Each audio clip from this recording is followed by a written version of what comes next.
Ladies, girls, when you get up to get dressed to come to church, you need to realize you're coming to the holy house of God. You ought not to come here to show off, your legs. And if you're constantly having to fight to stay decent, you got the wrong wardrobe on. And not just for church, but for anywhere else. And you ought not to be the cause for a man having to fight his flesh in a service. Here's another one. But Pastor, that's our culture. Now hear me. When you get saved, you change cultures.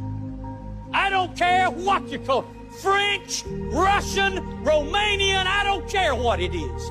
When you get saved, you become a Christian and you conduct yourself as a Christian and you dress modestly for the glory of God everywhere you... It drives me crazy in this 21st century how people dress when they go to church. They would never go to the White House dressed like that. But they'll go into the presence of the living God in the sloppiest clothes they can find. And they'll appeal to James about, hey, if a poor guy can't have a shirt, that's fine. He's welcome to my church anytime, but you're not poor. You don't come into the presence of God like a slob. Get dressed up or dress down, but for heaven's sakes, get dressed when you come to church and into the presence of God. What's wrong with us today? We have no sense of who we're worshiping. We have no sense of the presence of God.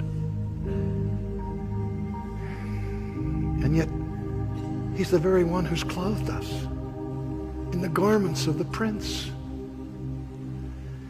The finest garments there is, finer than linen, finer than gold. The garments of the righteousness of Christ.